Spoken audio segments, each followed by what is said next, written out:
जिसाय अध्याय 45। सदाप्रभु आपणा अभिषिक्त व्यक्तिर अर्थात कोरोसर विषय एही कथा कहती। आम्भे ताहा सम्मुखरे नाना गोष्ठी की परास्त करिबा निमंते ताहार दक्षिण हस्त धरिअछु ओ आम्भे राजा मानंकर कटिबंधन फिटाइबा। आम्भे ताहा सम्मुखरे कबाट सबु मुक्त करिबा ओ नगर द्वार सबु बंद नहिब। आम्भे तुम्हर आगे आगे गमन करिबा, रगड़ा स्थान सबु समान करिबा। आम्भे पित्तलर कबाट सबु भांगी खंड खंड करिबा ओ लौह अर्गल सबु काटी पकाइबा। पुणी आम्भे अंधकारावृत धन भंडार ओ गुप्त स्थान रे संचित संपत्ति सबु तुम्हकु देबा। तहिरे तुम्हर नाम धरी आह्वानकारी आम्भे जे सदाप्रभु इस्राएल परमेश्वर अटु एहा तुम्हे जानी पारिबो। आम्भ दास जाकुब ओ आम्भ मनोनीत इस्राएल सकाशे आम्भे तुम्हर नाम धरी तुम्भकु डाकिअछु। तुम्भे आम्भकु न जानिले हें आम्भे तुम्भकु उपाधि देइअछु। आम्भे सदाप्रभु आउ द्वितीय केही नाही। आम्भ छड़ा आउ परमेश्वर नाहंती। तुम्भे आम्भकु न जानिले हें आम्भे तुम्भर कटिबंधन करिबा। तहिरे आम्भ छड़ा जे आउ केही नाही एहा सूर्योदयर स्थानरु पश्चिम दिग पर्यंत लोके जानिबे। आम्भे सदाप्रभु आउ द्वितीय केही नाही। आम्भे दीप्ति निर्माण करू ओ आम्भे अंधकार सृष्टि करू। आम्भे शांति रचना करू, अनिष्ट सृष्टि करू। आम्भे सदाप्रभु एहा सबु साधन करू। हे आकाशमंडल, तुम्हे माने उपररू वर्षण कर, मेघमाल धर्मवृष्टि करू, जेपरी परित्राण उत्पन्न हेब। एथिपाई पृथ्वी विदीर्ण हेउ ओ से धार्मिकता एकत्र अंकुरित कराऊ। आम्भे सदाप्रभु एहा सृष्टि करिअछु। जे आपणा सृष्टिकर्तांक संगे विरोध करे से संतापर पात्र। पृथ्वीर खपरा मध्यरे खंडे खपरा मात्र। मृत्तिका कौन तार गढ़िबा लोककु कहिब, तुम्हे कौन निर्माण करुअछ? अबा तुम्हर कर्म कौन कहिब, ताहार हस्त नाही? जे पिताकु कहे, तुम्हे कौन जन्माउअछ? अबा स्त्री लोककु कहे, तुम्हे कौन प्रसव करुअछ? से संतापर पात्र। सदाप्रभु इस्राएल धर्मस्वरूप ओ ताहार निर्माणकर्ता एही कथा कहती।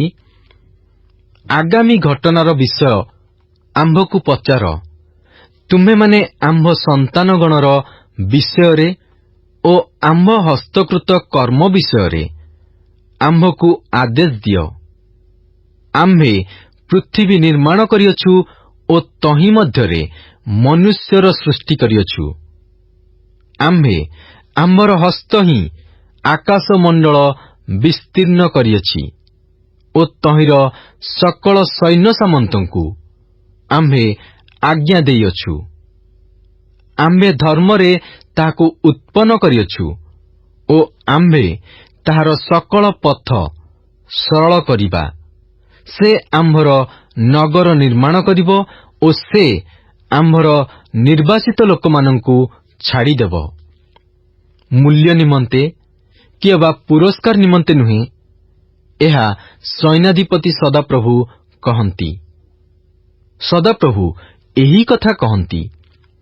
मिसरर परिश्रमर ओ कुशर वाणिज्यर फल ओ दीर्घकाय सबाय माने तुम्ह निकटकु आसिबे ओ तुम्हर हेबे। सेमाने तुम्हर पश्चातगामी हेबे। श्रृंखल बद्ध होई सेमाने आसिबे, ପୁଣି ସେମାନେ ତୁମ୍ଭକୁ ପ୍ରଣାମ କରିବେ ଓ ନିବେଦନ କରି କହିବେ, ନିଶ୍ଚୟ ପରମେଶ୍ୱର ତୁମ୍ଭ ମଧ୍ୟରେ ଅଛନ୍ତି, ତାହାଙ୍କ ବିନୁ ଆଉ କେହି ନାହିଁ, ଆଉ କେହି ପରମେଶ୍ୱର ନାହାନ୍ତି। ହେ ତ୍ରାଣକର୍ତ୍ତା, ଇସ୍ରାଏଲର ପରମେଶ୍ୱର, ତୁମ୍ଭେ ନିଶ୍ଚୟ ଆତ୍ମଗୋପନକାରୀ ପରମେଶ୍ୱର ଅଟ। ସେମାନେ ଲଜ୍ଜିତ ହେବେ, ହଁ, ସେ ସମସ୍ତେ ଘାବରା ହେବେ। ପ୍ରତିମା ନିର୍ମାଣକାରୀ ସମସ୍ତେ ଏକା ସଙ୍ଗେ ଅପମାନଗ୍ରସ୍ତ ହେବେ।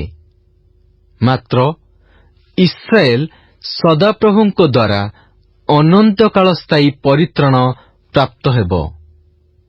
ତୁମ୍ଭେମାନେ ଯୁଗ ଯୁଗାନ୍ତ ଯାଏ ଲଜ୍ଜିତ କିଏ ବା ଘାବରା ହେବ ନାହିଁ। କାରଣ ଆକାଶମଣ୍ଡଳର ସୃଷ୍ଟିକର୍ତ୍ତା ସଦାପ୍ରଭୁ ଏ ରୂପ କହନ୍ତି, ସେ ପରମେଶ୍ୱର ଅଟନ୍ତି। ସେ ପୃଥିବୀ କି ନିର୍ମାଣ କରି ପ୍ରସ୍ତୁତ କଲେ, ସେ ତାହା ସ୍ଥାପନ କଲେ, ସେ ତାହା ଶୂନ୍ୟ କରି ସୃଷ୍ଟି ନ କରି ବସତି ସ୍ଥାନ ହେବା ପାଇଁ ନିର୍ମାଣ କଲେ। ଆମ୍ଭେ ସଦାପ୍ରଭୁ, ଆଉ ଦ୍ୱିତୀୟ କେହି ନାହିଁ। ଆମ୍ଭେ ଗୋପନରେ ଅନ୍ଧକାରମୟ ଦେଶର କୌଣସି ସ୍ଥାନରେ କହିନାହୁଁ, ତୁମ୍ଭେମାନେ ବୃଥାରେ ଆମ୍ଭର ଅନ୍ୱେଷଣ କର। ଏହା ଆମ୍ଭେ ଯାକୁବ ବଂଶକୁ କହିନାହୁଁ। ଆମ୍ଭେ ସଦାପ୍ରଭୁ ଧର୍ମବାଦୀ, ଆମ୍ଭେ ସରଳ କଥା ପ୍ରକାଶ କରୁ।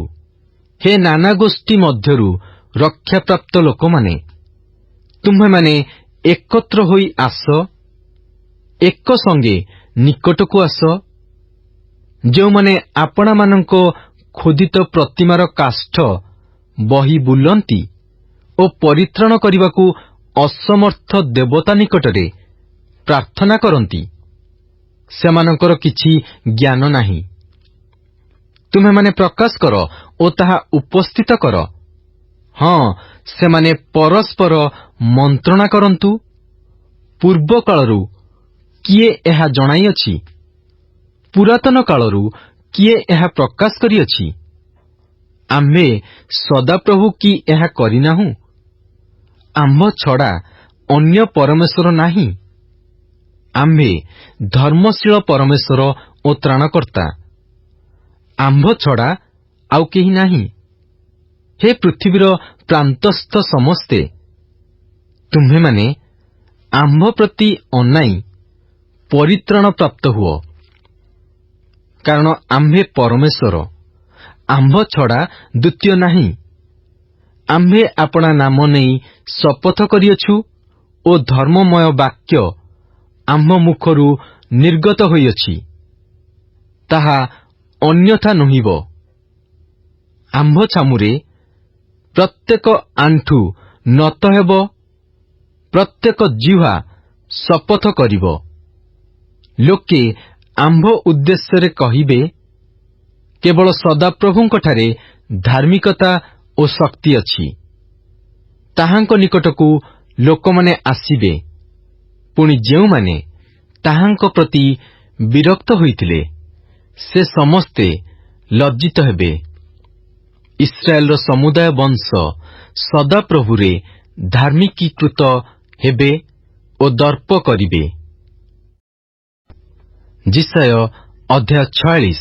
ବେଲ୍ ଦେବତା ଅବନତ ହୁଅଇ, ନବୋହେଟ୍ ହୁଅଇ, ସେମାନଙ୍କ ପ୍ରତିମାଗଣ ଜନ୍ତୁ ଓ ପଶୁମାନଙ୍କ ଉପରେ ଥୁଆଯାଇଅଛନ୍ତି।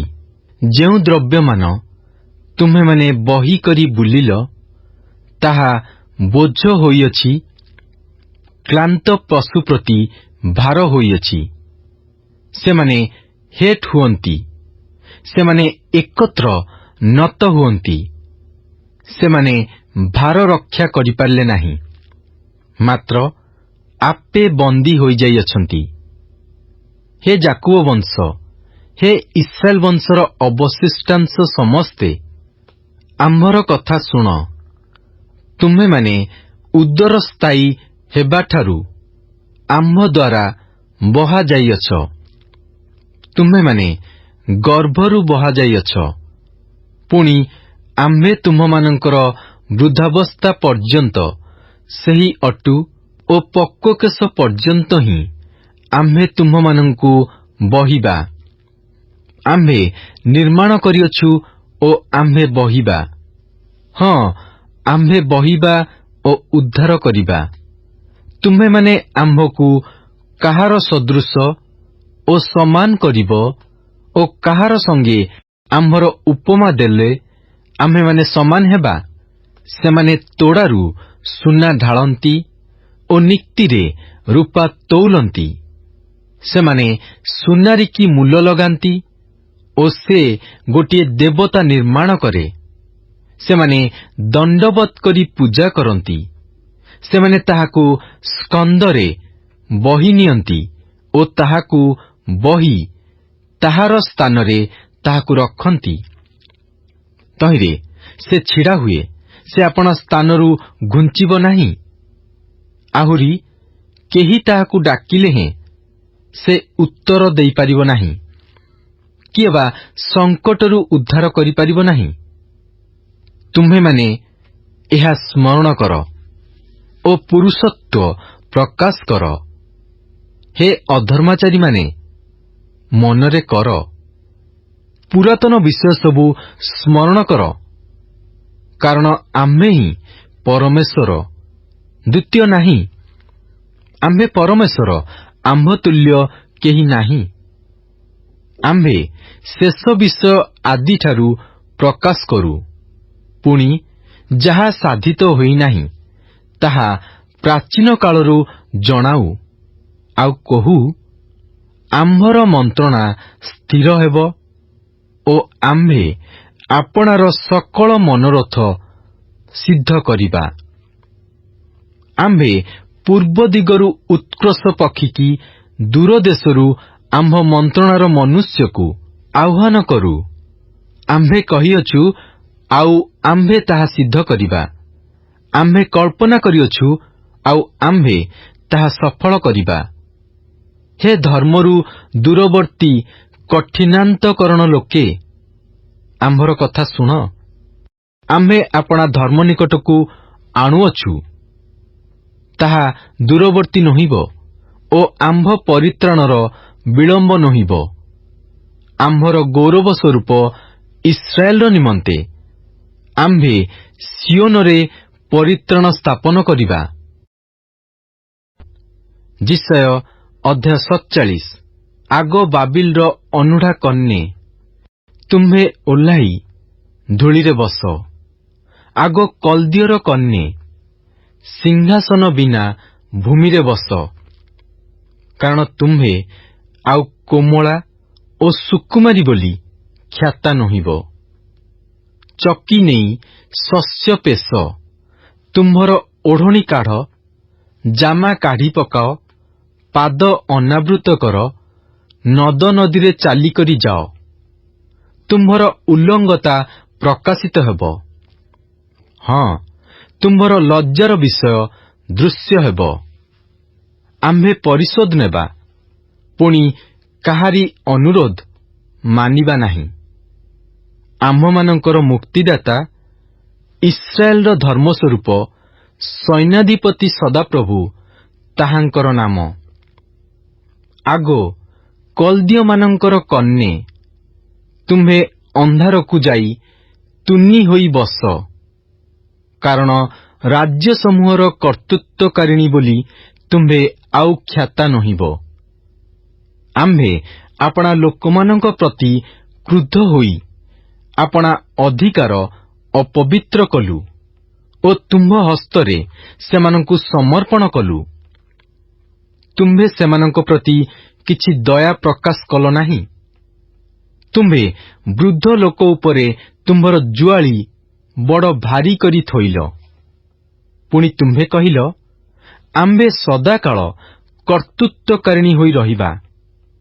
ଏହେତୁ ତୁମ୍ଭେ ଏସବୁ ବିଷୟରେ ମନୋଯୋଗ କଲ ନାହିଁ, କିଏ ବା ତହିଁର ଶେଷ ଫଳ ସ୍ମରଣ କଲ ନାହିଁ।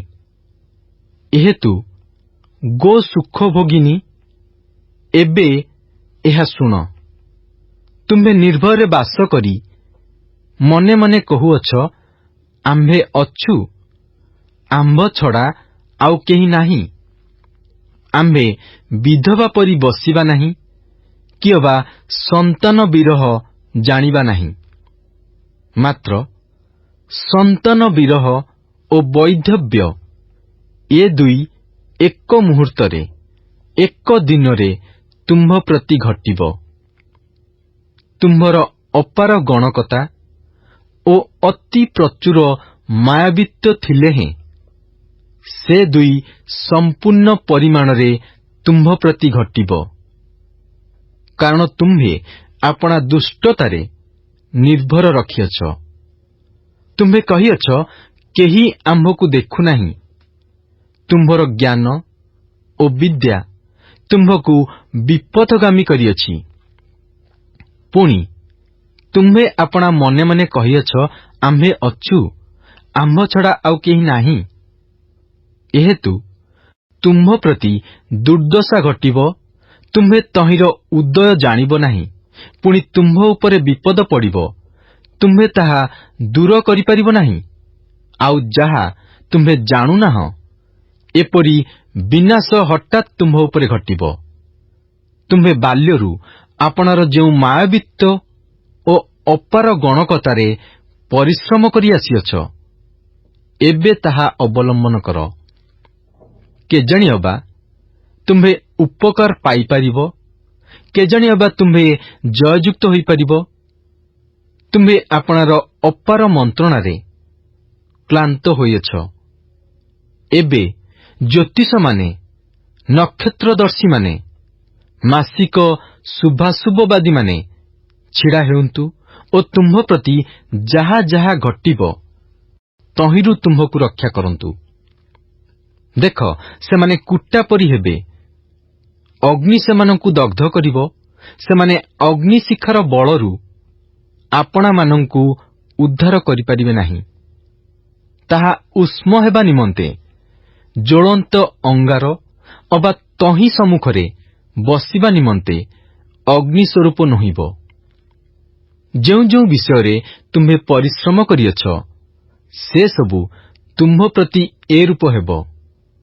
ତୁମ୍ଭର ଯୌବନରୁ ଯେଉଁମାନେ ତୁମ୍ଭ ସହିତ ବାଣିଜ୍ୟ କରିଅଛନ୍ତି, ସେମାନଙ୍କର ପ୍ରତ୍ୟେକେ ଏଣେ ତେଣେ ଭ୍ରମଣ କରି ଆପଣା ଆପଣା ସ୍ଥାନକୁ ଯିବେ। ତୁମ୍ଭକୁ ରକ୍ଷା କରିବାକୁ କେହି ରହିବେ ନାହିଁ। ଯିଶାୟ ଅଧ୍ୟାୟ 48। ହେ ଇସ୍ରାଏଲ ନାମରେ ଖ୍ୟାତ ଓ ଜିହୁଦାର ଜଳାଶୟରୁ ଉତ୍ପନ୍ନ ଯାକୁବ ବଂଶ, ତୁମ୍ଭେମାନେ ଏହି କଥା ଶୁଣ। ତୁମ୍ଭେମାନେ ସଦାପ୍ରଭୁଙ୍କ ନାମରେ ଶପଥ କରୁଅଛ ଓ ଇସ୍ରାଏଲର ପରମେଶ୍ୱରଙ୍କ ନାମ କୀର୍ତ୍ତନ କରୁଅଛ, ମାତ୍ର ସତ୍ୟରେ କି ଅବା ଧାର୍ମିକତାରେ ନୁହେଁ। କାରଣ ସେମାନେ ଆପଣାମାନଙ୍କୁ ପବିତ୍ର ନଗରର ଲୋକ ବୋଲି ଖ୍ୟାତ କରନ୍ତି ଓ ଇସ୍ରାଏଲର ପରମେଶ୍ୱରଙ୍କ ଉପରେ ନିର୍ଭର ରଖନ୍ତି। ତାହାଙ୍କର ନାମ ସୈନ୍ୟାଧିପତି ସଦାପ୍ରଭୁ। ଆମ୍ଭେ ପୂର୍ବକାଳର କଥା ପ୍ରାଚୀନ କାଳରୁ ପ୍ରକାଶ କରିଅଛୁ। ହଁ, ତାହା ଆମ୍ଭ ମୁଖରୁ ନିର୍ଗତ ହେଲା ଓ ତାହା ଆମ୍ଭେ ପ୍ରକାଶ କଲୁ। ଆମ୍ଭେ ତାହା କଲୁ ଓ ଅକସ୍ମାତ୍ ସେସବୁ ଘଟିଲା। ତୁମ୍ଭେ ଅବାଧ୍ୟ, ତୁମ୍ଭର ଗ୍ରୀବା ଲୌହନଳୀ ଓ ତୁମ୍ଭର କପାଳ ପିତ୍ତଳ ସ୍ୱରୂପ ବୋଲି ଆମ୍ଭେ ଜାଣିଲୁ। ଏଥିପାଇଁ ଆମ୍ଭେ ପ୍ରାଚୀନ କାଳରୁ ତୁମ୍ଭ ପ୍ରତି ତାହା ପ୍ରକାଶ କଲୁ। ତାହା ଘଟିବା ପୂର୍ବେ ତୁମ୍ଭକୁ ଜଣାଇଲୁ। ନୋହିଲେ ଅବା ତୁମ୍ଭେ କହନ୍ତ, ଆମ୍ଭର ଦେବତା ଏହା କରିଅଛି, ଆମ୍ଭର ଖୋଦିତ ଓ ଛାଞ୍ଚରେ ଢଳା ପ୍ରତିମା ଏହା ଆଜ୍ଞା କରିଅଛି। ତୁମ୍ଭେ ଶୁଣିଅଛ, ଏହିସବୁ ଦେଖ ଓ ତୁମ୍ଭେମାନେ କି ତାହା ପ୍ରକାଶ କରିବ ନାହିଁ? ଏହି ସମୟଠାରୁ ଆମ୍ଭେ ତୁମ୍ଭକୁ ନୂତନ ବିଷୟ ଅର୍ଥାତ୍ ତୁମ୍ଭର ଅଜ୍ଞାତ ନିଗୂଢ଼ ବିଷୟ ଦେଖାଇଅଛୁ। ସେସବୁ ପୂର୍ବକାଳରୁ ନୁହେଁ, ମାତ୍ର ଏବେ ସୃଷ୍ଟ ହେଲା। ଆଜି ଦିନର ପୂର୍ବେ ତୁମ୍ଭେ ତାହା ଶୁଣିଲ ନାହିଁ। ନୋହିଲେ ଅବା ଦେଖ, ଆମ୍ଭେ ସେସବୁ ଜାଣିଲୁ ବୋଲି ତୁମ୍ଭେ କହନ୍ତ, ବାସ୍ତବିକ ତୁମ୍ଭେ ଶୁଣିଲ ନାହିଁ, ତୁମ୍ଭେ ଜାଣିଲ ନାହିଁ, ପୂର୍ବରୁ ତୁମ୍ଭର କର୍ଣ୍ଣ ମୁକ୍ତ ହୋଇନଥିଲା। କାରଣ ତୁମ୍ଭେ ଯେ ଭାରି ବିଶ୍ୱାସଘାତକତା କଲ ଓ ଗର୍ଭରୁ ଅଧର୍ମାଚାରୀ ବୋଲି ବିଖ୍ୟାତ ହୋଇଥିଲ, ଏହା ଆମ୍ଭେ ଜାଣିଲୁ। ଆମ୍ଭେ ଯେପରି ତୁମ୍ଭକୁ ଉଚ୍ଛିନ୍ନ ନ କରୁ, ଏଥିପାଇଁ ଆମ୍ଭେ ଆପଣା ନାମ ସକାଶୁ ଆପଣା କ୍ରୋଧ ସମ୍ବରଣ କରିବା ଓ ଆପଣା ପ୍ରଶଂସା ପାଇଁ ତୁମ୍ଭ ପ୍ରତି କ୍ଷାନ୍ତ ହେବା। ଦେଖ, ଆମ୍ଭେ ତୁମ୍ଭକୁ ପରିଷ୍କାର କରିଅଛୁ, ମାତ୍ର ରୂପା ପରି ନୁହେଁ। ଆମ୍ଭେ ଦୁଃଖରୂପ ଉହ୍ନାଇରେ ତୁମ୍ଭକୁ ମନୋନୀତ କରିଅଛୁ। ଆମ୍ଭେ ଆପଣା ସକାଶୁ, କେବଳ ଆପଣା ସକାଶୁ ତାହା କରିବା, କାରଣ ଆମ୍ଭର ନାମ କାହିଁକି ଅପବିତ୍ରୀକୃତ ହେବ? ପୁଣି ଆମ୍ଭେ ଆପଣା ଗୌରବ ଅନ୍ୟକୁ ଦେବା ନାହିଁ। ହେ ଯାକୁବ, ହେ ଆମ୍ଭର ଆହୁତ ଇସ୍ରାଏଲ, ଆମ୍ଭ ବାକ୍ୟରେ ମନୋଯୋଗ କର। ଆମ୍ଭେ ସେହି ଅଟୁ, ଆମ୍ଭେ ଆଦି, ଆମ୍ଭେ ହିଁ ଅନ୍ତ। ଆହୁରି ଆମ୍ଭର ହସ୍ତ ପୃଥିବୀର ଭିତ୍ତିମୂଳ ସ୍ଥାପନ କରିଅଛି ଓ ଆମ୍ଭର ଦକ୍ଷିଣ ହସ୍ତ ଗଗନମଣ୍ଡଳ ବିସ୍ତାର କରିଅଛି। ଆମ୍ଭେ ସେମାନଙ୍କୁ ଡାକିଲେ ସେମାନେ ଏକତ୍ର ଛିଡ଼ା ହୁଅନ୍ତି। ତୁମ୍ଭେ ସମସ୍ତେ ଏକତ୍ର ହୋଇ ଶୁଣ। ସେମାନଙ୍କ ମଧ୍ୟରେ କିଏ ଏହିସବୁ ପ୍ରକାଶ କରିଅଛି? ସଦାପ୍ରଭୁ ତାହାକୁ ପ୍ରେମ କରିଅଛନ୍ତି। ସେ ବାବିଲ ଉପରେ ତାହାଙ୍କର ମନୋରଥ ସିଦ୍ଧ କରିବ ଓ କଲ୍ଦୀୟମାନଙ୍କ ଉପରେ ତାହାଙ୍କର ବାହୁ ରହିବ। ଆମ୍ଭେ ହିଁ ବାକ୍ୟ କହିଅଛୁ, ହଁ, ଆମ୍ଭେ ତାହାକୁ ଆହ୍ୱାନ କରିଅଛୁ। ଆମ୍ଭେ ତାହାକୁ ଆଣିଅଛୁ, ଆଉ ସେ ଆପଣା ପଥରେ କୃତକାର୍ଯ୍ୟ ହେବ। ତୁମ୍ଭେମାନେ ଆମ୍ଭ ନିକଟକୁ ଆସି ଏହି କଥା ଶୁଣ। ଆମ୍ଭେ ପ୍ରଥମରୁ ଗୋପନରେ କହିନାହୁଁ, ତାହା ହେଉଥିବା ସମୟରୁ ଆମ୍ଭେ ସେଠାରେ ଅଛୁ। ପୁଣି ଏବେ ପ୍ରଭୁ ସଦାପ୍ରଭୁ ମୋତେ ଓ ତାହାଙ୍କ ଆତ୍ମାକୁ ପ୍ରେରଣ କରିଅଛନ୍ତି। ସଦାପ୍ରଭୁ ତୁମ୍ଭର ମୁକ୍ତିଦାତା, ଇସ୍ରାଏଲର ଧର୍ମସ୍ୱରୂପ ଏହି କଥା କହନ୍ତି। ଆମ୍ଭେ ସଦାପ୍ରଭୁ ତୁମ୍ଭ ପରମେଶ୍ୱର ତୁମ୍ଭକୁ ଉପକାରଜନକ ଶିକ୍ଷା ଦେଉ। ତୁମ୍ଭର ଗନ୍ତବ୍ୟ ପଥରେ ତୁମ୍ଭକୁ ଗମନ କରାଉ। ଆଃ, ତୁମ୍ଭେ ଯେବେ ଆମ୍ଭ ଆଜ୍ଞାରେ ମନୋଯୋଗ କରିଥାନ୍ତ, ତେବେ ତୁମ୍ଭର ଶାନ୍ତି ନଦୀ ତୁଲ୍ୟ ଓ ତୁମ୍ଭର ଧାର୍ମିକତା ସମୁଦ୍ରର ତରଙ୍ଗ ତୁଲ୍ୟ ହୋଇଥାନ୍ତା। ତୁମ୍ଭର ବଂଶ ମଧ୍ୟ ବାଲୁକା ତୁଲ୍ୟ ଓ ତୁମ୍ଭର ଔରସଜାତ ସନ୍ତାନଗଣ ତହିଁର କଣିକା ସମୂହର ତୁଲ୍ୟ ହୋଇଥାନ୍ତେ। ତାହାର ନାମ ଆମ୍ଭ ସମ୍ମୁଖରୁ ଉଚ୍ଛିନ୍ନ କିଏବା ବିନଷ୍ଟ ହୋଇନଥାନ୍ତା। ତୁମ୍ଭେମାନେ ବାବିଲରୁ ବାହାରିଯାଅ, କଲ୍ଦୀୟମାନଙ୍କ ମଧ୍ୟରୁ ପଳାଅ। ତୁମ୍ଭେମାନେ ଗାୟନ ଧ୍ୱନିରେ ପ୍ରଚାର କରି ଜଣାଅ। ପୃଥିବୀର ପ୍ରାନ୍ତ ପର୍ଯ୍ୟନ୍ତ ଏହା ପ୍ରକାଶ କର। ତୁମ୍ଭେମାନେ କୁହ, ସଦାପ୍ରଭୁ ଆପଣା ଦାସ ଯାକୁବକୁ ମୁକ୍ତ କରିଅଛନ୍ତି। ପୁଣି ସେ ମରୁଭୂମି ଦେଇ ସେମାନଙ୍କୁ ଗମନ କରାଇବା ବେଳେ ସେମାନେ ତୃଷାର୍ତ୍ତ ନୋହିଲେ। ସେ ସେମାନଙ୍କ ନିମନ୍ତେ ଶୈଳରୁ ଜଳସ୍ରୋତ ବୁହାଇଲେ। ଆହୁରି ସେ ଶୈଳକୁ ବିଦୀର୍ଣ୍ଣ କଲେ, ପୁଣି ତହିଁରୁ ଜଳ ନିର୍ଗତ ହେଲା। ସଦାପ୍ରଭୁ କହନ୍ତି, ଦୁଷ୍ଟ ଲୋକମାନଙ୍କର କିଛି ଶାନ୍ତି ନାହିଁ। ଯିଶାୟ ଅଧ୍ୟାୟ 49। ହେ ଦ୍ୱୀପ ସମୂହ, ମୋ କଥା ଶୁଣ। ହେ ଦୂରସ୍ଥ ଗୋଷ୍ଠୀ ସମୂହ, ମନୋଯୋଗ କର। ମୁଁ ଗର୍ଭସ୍ଥ ହେବା ସମୟଠାରୁ ସଦାପ୍ରଭୁ ମୋତେ ଆହ୍ୱାନ କରିଅଛନ୍ତି। ମୁଁ ମାତାଙ୍କ ଉଦରରୁ ଭୂମିଷ୍ଠ ହେବା ସମୟଠାରୁ ସେ ମୋହର ନାମ ଉଲ୍ଲେଖ କରିଅଛନ୍ତି। ପୁଣି ସେ ମୋର ମୁଖ ତୀକ୍ଷ୍ଣ ଖଡ୍ଗ ସ୍ୱରୂପ କରିଅଛନ୍ତି।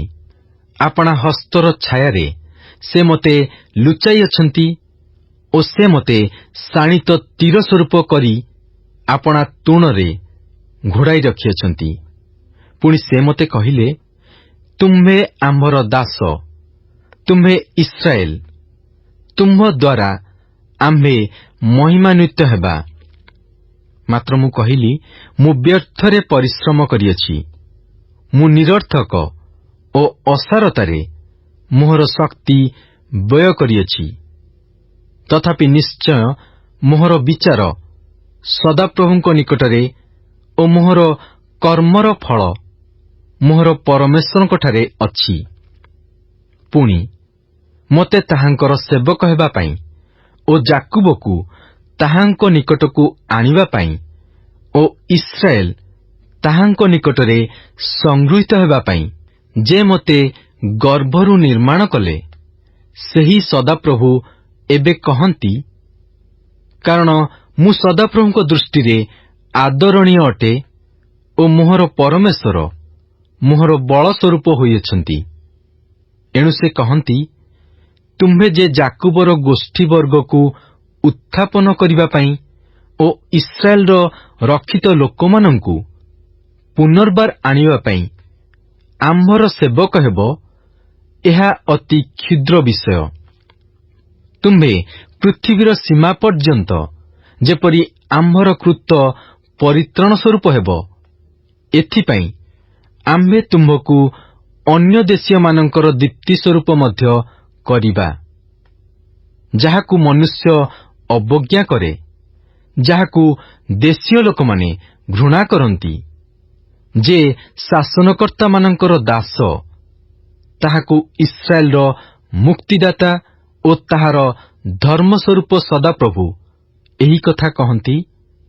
ବିଶ୍ୱସନୀୟ ଓ ଇସ୍ରାଏଲର ଧର୍ମସ୍ୱରୂପ ଯେଉଁ ସଦାପ୍ରଭୁ ତୁମ୍ଭକୁ ମନୋନୀତ କରିଅଛନ୍ତି, ତାହାଙ୍କ ସକାଶୁ ରାଜାମାନେ ତୁମ୍ଭକୁ ଦେଖିଲେ ଉଠିବେ, ଅଧିପତିମାନେ ତୁମ୍ଭକୁ ପ୍ରଣାମ କରିବେ। ସଦାପ୍ରଭୁ ଏହି କଥା କହନ୍ତି, ଆମ୍ଭେ ଗ୍ରାହ୍ୟ ସମୟରେ ତୁମ୍ଭକୁ ଉତ୍ତର ଦେଇଅଛୁ ଓ ପରିତ୍ରାଣ ଦିନରେ ଆମ୍ଭେ ତୁମ୍ଭର ସାହାଯ୍ୟ କରିଅଛୁ। ପୁଣି ଆମ୍ଭେ ତୁମ୍ଭକୁ ରକ୍ଷା କରିବା ଓ ଦେଶର ଉନ୍ନତି ସାଧନ ନିମନ୍ତେ ଲୋକମାନଙ୍କୁ ସେମାନଙ୍କର ଧ୍ୱଂସିତ ଉତ୍ତରାଧିକାର ଭୋଗ କରାଇବା ନିମନ୍ତେ ଆମ୍ଭେ ତୁମ୍ଭକୁ ଲୋକମାନଙ୍କର ନିୟମ ସ୍ୱରୂପ ନିଯୁକ୍ତ କରିବା। ତୁମ୍ଭେ ବନ୍ଦୀଗଣକୁ ବାହାରି ଯାଅ ବୋଲି ଅନ୍ଧକାରସ୍ଥିତ ଲୋକମାନଙ୍କୁ ଆପଣାମାନଙ୍କୁ ଦେଖାଅ ବୋଲି କହିବ। ସେମାନେ ପଥରେ ଚରିବେ ଓ ବୃକ୍ଷଶୂନ୍ୟ ଉଚ୍ଚ ସ୍ଥଳୀ ସକଳ ସେମାନଙ୍କର ଚରାସ୍ଥାନ ହେବ। ସେମାନେ କ୍ଷୁଧାର୍ତ କି ତୃଷାର୍ତ୍ତ ନୋହିବେ, କିଏବା ଗ୍ରୀଷ୍ମ ଅଥବା ସୂର୍ଯ୍ୟତାପ ସେମାନଙ୍କୁ କାଟିବ ନାହିଁ। କାରଣ ଯେ ସେମାନଙ୍କୁ ଦୟା କରନ୍ତି, ସେ ସେମାନଙ୍କୁ ଚଳାଇବେ, ଜଳ ନିର୍ଝର ନିକଟ ଦେଇ ସେ ସେମାନଙ୍କୁ କଢ଼ାଇ ନେବେ। ପୁଣି ଆମ୍ଭେ ଆପଣାର ପର୍ବତ ସବୁକୁ ଏକ ପଥ କରିବା ଓ ଆମ୍ଭର ରାଜପଥ ସକଳ ଉଚ୍ଚ କରାଯିବ। ଦେଖ, ଏମାନେ ଦୂରରୁ ଆସିବେ, ଆଉ ଦେଖ, ଏମାନେ ଉତ୍ତର ଓ ପଶ୍ଚିମ ଦିଗରୁ ଆସିବେ। ପୁଣି ଏମାନେ ସିନିମ୍ ଦେଶରୁ ଆସିବେ। ହେ ଆକାଶମଣ୍ଡଳ, ଗାନ କର, ହେ ପୃଥିବୀ, ଉଲ୍ଲସିତ ହୁଅ, ହେ ପର୍ବତମାଳ, ଉଚ୍ଚୈଶ୍ୱରେ ଗାନ କର। କାରଣ ସଦାପ୍ରଭୁ ଆପଣା ଲୋକମାନଙ୍କୁ ସାନ୍ତ୍ୱନା କରିଅଛନ୍ତି ଓ ଆପଣାର କ୍ଳିଷ୍ଟ ଲୋକମାନଙ୍କୁ କରୁଣା କରିବେ। ମାତ୍ର ସିଓନ କହିଲା, ସଦାପ୍ରଭୁ ମୋତେ ତ୍ୟାଗ କରିଅଛନ୍ତି, ପ୍ରଭୁ ମୋତେ ପାଶୋରିଅଛନ୍ତି। ସ୍ତ୍ରୀଲୋକ ଆପଣା ଗର୍ଭଜାତ ପୁତ୍ରକୁ ସ୍ନେହ ନ କରି କି ଆପଣା ସ୍ତନ୍ୟପାୟୀ ଶିଶୁକୁ ପାଶୋରି ପାରିବ? ହଁ, ଏମାନେ ପାଶୋରି ପାରନ୍ତି, ତଥାପି ଆମ୍ଭେ ତୁମ୍ଭକୁ ପାଶୋରିବା ନାହିଁ। ଦେଖ, ଆମ୍ଭେ ଆପଣା ହସ୍ତଦ୍ୱୟର ପାପୁଲିରେ ତୁମ୍ଭର ଆକୃତି ଲେଖିଅଛୁ।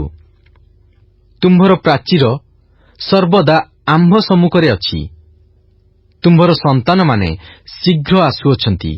ତୁମ୍ଭର ଉତ୍ପାଟନକାରୀମାନେ ଓ ଯେଉଁମାନେ ତୁମ୍ଭକୁ ଉତ୍ସନ କଲେ, ସେମାନେ ତୁମ୍ଭ ମଧ୍ୟରୁ ବାହାରି ଯିବେ। ତୁମ୍ଭେ ଚକ୍ଷୁ ମେଲାଇ ଚତୁର୍ଦିଗ ଦେଖ। ଏ ସମସ୍ତେ ଏକତ୍ରିତ ହୋଇ ତୁମ୍ଭ ନିକଟକୁ ଆସୁଅଛନ୍ତି। ସଦାପ୍ରଭୁ କହନ୍ତି, ଆମ୍ଭେ ଜୀବତ ଥିବା ପ୍ରମାଣେ ତୁମ୍ଭେ ଭୂଷଣ ତୁଲ୍ୟ ଏହି ସମସ୍ତଙ୍କୁ ପରିଧାନ କରିବ। ପୁଣି କନ୍ୟାର କଟିଭୂଷଣ ତୁଲ୍ୟ ସେମାନଙ୍କୁ ଧାରଣ କରିବ। କାରଣ ନିଶ୍ଚୟ ଏବେ ତୁମ୍ଭେ ତୁମ୍ଭ ଉତ୍ସନ ଓ ଶୂନ୍ୟ ସ୍ଥାନ ସକଳ ଓ ତୁମ୍ଭର ନଷ୍ଟ ଦେଶ ନିବାସୀଗଣ ନିମନ୍ତେ ସଂକୀର୍ଣ୍ଣ ହେବ ଓ ତୁମ୍ଭର ଗ୍ରାସକାରୀମାନେ ଦୂରରେ ରହିବେ। ତୁମ୍ଭର ଅପହୃତ ସନ୍ତାନଗଣ ପୁନର୍ବାର ତୁମ୍ଭ କର୍ଣ୍ଣଗୋଚରରେ କହିବେ, ମୋ ପାଇଁ ଏହି ସ୍ଥାନ ଅତି ସଂକୀର୍ଣ୍ଣ, ମୋତେ ସ୍ଥାନ ଦିଅ, ମୁଁ ବାସ କରିବି। ସେତେବେଳେ ତୁମ୍ଭେ ମନେ ମନେ କହିବ, ମୋହର ସନ୍ତାନଗଣ ଅପହୃତ ହୋଇଅଛନ୍ତି, ମୁଁ ଏକାକିନୀ ନିର୍ବାସିତା ହୋଇ ଏଣେ ତେଣେ ଭ୍ରମଣ କରୁଅଛି। ମୋହର ଏହି ସମସ୍ତଙ୍କୁ କିଏ ଜନ୍ମ ଦେଇଅଛି ଓ ଏମାନଙ୍କୁ କିଏ ପ୍ରତିପାଳନ କରିଅଛି? ଦେଖ, ମୁଁ ଏକାକିନୀ ଅବଶିଷ୍ଟା ଥିଲି, ଏମାନେ କେଉଁଠାରେ ଥିଲେ? ପ୍ରଭୁ ସଦାପ୍ରଭୁ ଏହି କଥା କହନ୍ତି। ଦେଖ, ଆମ୍ଭେ ଅନ୍ୟ ଦେଶୀୟମାନଙ୍କ ପ୍ରତି ଆପଣା ହସ୍ତ ଉଠାଇବା ଓ ଗୋଷ୍ଠୀ ସମୂହର ପ୍ରତି ଆପଣା ଧ୍ୱଜା ଟେକିବା। ତହିଁରେ ସେମାନେ ତୁମ୍ଭ ପୁତ୍ରଗଣକୁ କୋଳରେ ଆଣିବେ ଓ ତୁମ୍ଭର କନ୍ୟାଗଣ ସେମାନଙ୍କ ସ୍କନ୍ଧରେ ବୁହାଯିବେ। ପୁଣି ରାଜଗଣ ତୁମ୍ଭର ପାଳନକାରୀ ପିତା ଓ ସେମାନଙ୍କର ରାଣୀମାନେ ତୁମ୍ଭର ପାଳନକାରିଣୀ ମାତା ହେବେ। ସେମାନେ ଭୂମିକି ମୁଖ କରି ତୁମ୍ଭକୁ ପ୍ରଣାମ କରିବେ ଓ ତୁମ୍ଭ ପାଦର ଧୂଳି ଚାଟିବେ। ତହିଁରେ ଆମ୍ଭେ ଯେ ସଦାପ୍ରଭୁ ଓ ଆମର ଅପେକ୍ଷାକାରୀମାନେ ଯେ ଲଜ୍ଜିତ ନୋହିବେ, ଏହା ତୁମ୍ଭେ ଜାଣିବ। ବୀରଠାରୁ କି ଲୁଟିତ ଦ୍ରବ୍ୟ ହରଣ କରାଯିବ, ଅବା ନ୍ୟାୟରେ ବନ୍ଦୀକୃତ ଲୋକମାନେ କି ମୁକ୍ତ କରାଯିବେ? ମାତ୍ର ସଦାପ୍ରଭୁ ଏହି କଥା କହନ୍ତି, ବୀରର ବନ୍ଦୀକୃତ ଲୋକମାନେ ହିଁ ଅପହୃତ ହେବେ ଓ ଭୟଙ୍କର ଲୋକର ଲୁଟିତ ଦ୍ରବ୍ୟ ମୁକୁଳା ଯିବ। କାରଣ ତୁମ୍ଭ ବିରୋଧକାରୀର ସଙ୍ଗେ ଆମ୍ଭେ ବିରୋଧ କରିବା ଓ ତୁମ୍ଭ ସନ୍ତାନଗଣକୁ ଆମ୍ଭେ ରକ୍ଷା କରିବା। ପୁଣି ଆମ୍ଭେ ତୁମ୍ଭର ଉପଦ୍ରବକାରୀମାନଙ୍କୁ ସେମାନଙ୍କର ନିଜ ମାଂସ ଭୋଜନ କରାଇବା ଓ ମିଷ୍ଟ ଦ୍ରାକ୍ଷାରସରେ ମତ ହେବା ତୁଲ୍ୟ ସେମାନେ ନିଜ ରକ୍ତରେ ମତ ହେବେ। ତହିଁରେ ଆମ୍ଭେ ଯେ ସଦାପ୍ରଭୁ ତୁମ୍ଭର ତ୍ରାଣକର୍ତ୍ତା ଓ ତୁମ୍ଭର ମୁକ୍ତିଦାତା, ଜାକୁବର ବଳଦାତା, ଏହା ସର୍ବପ୍ରାଣୀ ଜାଣିବେ। Good morning and prize the Lord. ଆଜି ବାଇବଲ ପଠନ ଦିନ ସଂଖ୍ୟା 108, ଶନିବାର। ଆଜି ଆମ୍ଭେମାନେ ଯେଶାୟା ଭବିଷ୍ୟତବକ୍ତାଙ୍କ ପୁସ୍ତକ 45 ପର୍ବ ଠାରୁ 49 ପର୍ବ ପର୍ଯ୍ୟନ୍ତ ପାଠ କରିଅଛୁ। ଆସନ୍ତୁ ପଠିତ ଶାସ୍ତ୍ରାଂଶର ସାରାଂଶକୁ ଚିନ୍ତା କରିବା। ସେ ପାରସ୍ୟର ରାଜା କରୋସ ବିଷୟରେ ଭାବବାଣୀ କଲେ, ଯିଏ ବାବିଲୋନୀୟ ବନ୍ଦିତ୍ୱରୁ ଇସ୍ରାଏଲମାନଙ୍କୁ ମୁକ୍ତ କରି ଜେରୁସାଲେମକୁ ଫେରିଯିବା ନିମନ୍ତେ ମୁକ୍ତ କରିଦେବେ। ସେ ଏକ ମହାନ ରାଜା, କିନ୍ତୁ ସେ ମାତ୍ର ଗୋଟିଏ ମେଷପାଳକ, ଯାହାକୁ ଆମ୍ଭେ ସଦାପ୍ରଭୁ ଏକମାତ୍ର ସର୍ବଭୌମ ସୃଷ୍ଟିକର୍ତ୍ତା ଓ ପ୍ରକୃତ ରାଜା ଅଟୁ ସ୍ଥାପନ କରିଅଛୁ। ହେ ପୃଥିବୀର ରାଜଗଣ, ସୃଷ୍ଟିର ରାଜାଙ୍କର ସେବା କର। ଆମ୍ଭେ ରାଜା, ଆମ୍ଭେ ପ୍ରେମରେ ରାଜତ୍ୱ ଓ ଶାସନ କରୁ। କେବଳ ଇସ୍ରାଏଲ ନିତ୍ୟସ୍ଥାୟୀ ଅଟେ। ଜଗତର ପ୍ରତିମା ସକଳ ଅସାର ଓ ସେମାନେ ଚଳପ୍ରଚଳ ମଧ୍ୟ କରିପାରନ୍ତି ନାହିଁ, ଯେହେତୁ ସେଗୁଡ଼ିକ ବସ୍ତୁ ମାତ୍ର। ଯେହେତୁ ସଦାପ୍ରଭୁ ପରମେଶ୍ୱରଙ୍କ ସଦୃଶ୍ୟ ପୃଥିବୀରେ ଆଉ କୌଣସି ଈଶ୍ୱର ନାହିଁ, ଏଣୁ ସେ ଆଜ୍ଞା କରନ୍ତି, ଆମ୍ଭ ବ୍ୟତୀତ ତୁମ୍ଭେ ଆଉ କୌଣସି ଦେବତାର ସେବା କରିବ ନାହିଁ। ବାବିଲୋନ, ତୁମ୍ଭେ ହେ ବାଲ ଓ ଆଶେରାର ଭ୍ରଷ୍ଟ ଭବିଷ୍ୟତବକ୍ତା, ତୁମ୍ଭେମାନେ ବିଚାରିତ ହେବ, ତୁମ୍ଭେମାନେ ନିତ୍ୟସ୍ଥାୟୀ ହେବ ନାହିଁ। ଈଶ୍ୱର ଯେଉଁ ନୂତନ କାର୍ଯ୍ୟ କରିବେ, ତାହା ହେଉଛି ନୂତନ ଜେରୁସାଲେମର ଆଗମନ। ଏହା ଆଲଫା ଓ ଓମେଗା ପରମେଶ୍ୱରଙ୍କ କାର୍ଯ୍ୟ ଅଟେ। ସେହି ସମୟରେ ବାବିଲନ ତଥା ଜଗତର ବା ଜାଗତିକ ରାଜ୍ୟର ପତନ ହେବ। ଆପଣ ଏ ସମ୍ବନ୍ଧୀୟ ସତ୍ୟକୁ ପ୍ରକାଶିତ ପୁସ୍ତକରୁ ଦେଖିପାରୁଛନ୍ତି କି? ଆଦି ପୁସ୍ତକ 12 ପର୍ବ 3 ପଦର ପ୍ରତିଜ୍ଞା ଯେପରି ଲେଖା ଅଛି, ପୃଥିବୀର ସବୁ ବଂଶ ଇସ୍ରାଏଲ ଦ୍ୱାରା ଆଶୀର୍ବାଦ ପ୍ରାପ୍ତ ହେବେ। ଏଠାରେ ତାହା ସଫଳ ହେଲା। ଇସ୍ରାଏଲ ଠାରୁ ପୃଥିବୀର ସବୁ ବଂଶ ଉପରେ ଜ୍ୟୋତି ପ୍ରକାଶିତ ହେବ ଓ ଇସ୍ରାଏଲର ମୁକ୍ତିକର୍ତ୍ତା ପ୍ରକାଶିତ ହେବେ ଓ ଜେରୁସାଲେମ ପୁନଃସଂସ୍ଥାପିତ ହେବ। ଏହା ଥିଲା ଆଜିର ପଠିତ ଶାସ୍ତ୍ରାଂଶର ସାରାଂଶ। ଖ୍ରୀଷ୍ଟଙ୍କ ଠାରେ ଏକତ୍ର ଏହା କି ଆଶୀର୍ବାଦର ବିଷୟ ଅଟେ। ପ୍ରଭୁ ଆଜିର ପଠନରେ ଆମ ପ୍ରତ୍ୟେକଙ୍କୁ ଆଶୀର୍ବାଦ କରନ୍ତୁ।